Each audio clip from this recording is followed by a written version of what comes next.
जब सती के खुद को योगाग्नि में भस्म कर लेने का समाचार शिवजी के पास पहुंचा, तब शिवजी ने वीरभद्र को भेजा। उन्होंने वहां जाकर यज्ञ विध्वंस कर डाला और सब देवताओं को यथोचित फल दिया। सती ने मरते समय शिव से यह वर मांगा कि हर जन्म में आप ही मेरे पति हों। इसी कारण उन्होंने हिमाचल के घर जाकर पार्वती का जन्म लिया। जब से पार्वती हिमाचल के घर में जन्म, तब से उनके घर में सुख और संपत्तियां छा गई। पार्वती जी के आने से पर्वत शोभायमान हो गया। जब नारद जी ने ये सब समाचार सुने तो वे हिमाचल पहुंचे। वहां पहुंचकर वे हिमाचल से मिले और हंसकर बोले, तुम्हारी कन्या गुणों की खान है। ये स्वभाव से ही सुंदर, सुशील और शांत है। ये कन्या सुलक्षणों से संपन्न है। यह अपने पति को प्यारी होगी। अब इसमें जो 2-4 अवगुण है वे भी सुन लो। गुणहीन, मानहीन, माता पिता विहीन, उदासीन, लापरवाह। इसका पति नंगा, योगी, जटाधारी और सांपों को गले में धारण करने वाला होगा। ये बात सुनकर पार्वती के माता पिता चिंतित हो गए। उन्होंने देवर्षि से इसका उपाय पूछा। तब नारद जी बोले, जो दोष मैंने बताए मेरे अनुमान से वे सभी शिव में है। अगर शिवजी के साथ विवाह हो जाए तो ये दोष गुण के समान ही हो जाएंगे। यदि तुम्हारी कन्या तप करे तो शिवजी ही इसकी किस्मत बदल सकते हैं। तब ये सुनकर पार्वती जी की मां विचलित हो गई। उन्होंने पार्वती के पिता से कहा, आप अनुकूल घर में ही अपनी पुत्री का विवाह कीजिएगा, क्योंकि पार्वती मुझे प्राणों से अधिक प्रिय है। पार्वती को देखकर मैना का गला भर आया। पार्वती ने अपनी माँ से कहा, माँ मुझे एक ब्राह्मण ने सपने में कहा है कि जो नारद जी ने कहा है तू उसे सत्य समझकर जाकर तप कर। ये तप तेरे लिए दुखों का नाश करने वाला है। उसके बाद माता पिता को बड़ी खुशी से समझाकर पार्वती तप करने गई। पार्वती जी ने शिव को पति रूप में पाने के लिए तपस्या आरंभ की, लेकिन शिव को सांसारिक बंधनों में कदापि रुचि नहीं थी। इसलिए पार्वती जी ने अत्यंत कठोर तपस्या की ताकि शिव प्रसन्न होकर उनसे विवाह कर लें। जब सप्तर्षि सती की परीक्षा लेने गए, सप्तर्षि ने पार्वती से जाकर पूछा, तुम किसके लिए इतना कठिन तप कर रही हो?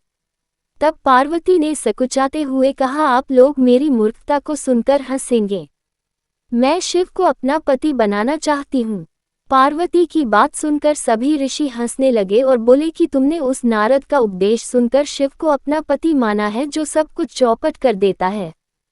उनकी बातों पर विश्वास करके तुम ऐसा पति चाहती हो जो स्वभाव से ही उदासीन, गुणहीन, निर्लज, बुरे वेश वाला, बिना घर बार वाला, नंगा और शरीर पर नागों को धारण करने वाला है। ऐसे वर के मिलने से कहो तुम्हें क्या सुख मिलेगा।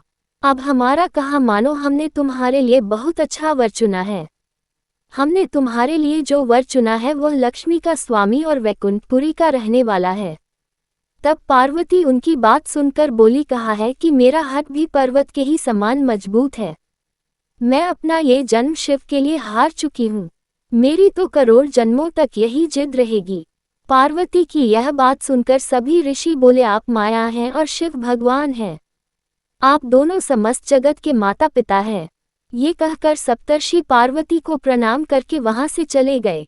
पार्वती जी की दृढ़ निष्ठा ने जीत लिया शिवजी का मन। वर्षों तपस्या करने के बाद एक दिन पार्वती जी के पास एक ब्रह्मचारी आया। वह ब्रह्मचारी तपस्विनी पार्वती का आग्रह स्वीकार करने से पूर्व बोल उठा, तुम्हारे जैसी सुकुमारी क्या तपस्या के योग्य है? मैंने दीर्घकाल तक तप किया है। चाहो तो मेरा आधा या पूरा तप ले लो, किंतु तुम इतनी कठिन तपस्या मत करो। तुम चाहो तो त्रिभुवन के स्वामी भगवान विष्णु भी। किंतु पार्वती ने ऐसा उपेक्षा का भाव दिखाया कि ब्रह्मचारी 2 क्षण को रुक गया। फिर बोला, योग्य वर में 3 गुण देखे जाते हैं, सौंदर्य, कुलीनता और संपत्ति। इन तीनों में से शिव के पास एक भी नहीं है। नीलकंठ, त्रिलोचन, जटाधारी, विभूति पोते, सांप लपेटे शिव में तुम्हें कहीं सौंदर्य दिखता है?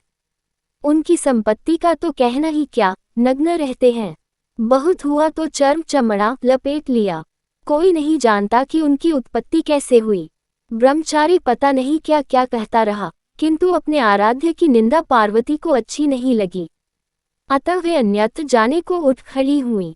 तब शिव उनकी निष्ठा देख ब्रह्मचारी रूप त्याग प्रकट हुए और उनसे विवाह किया।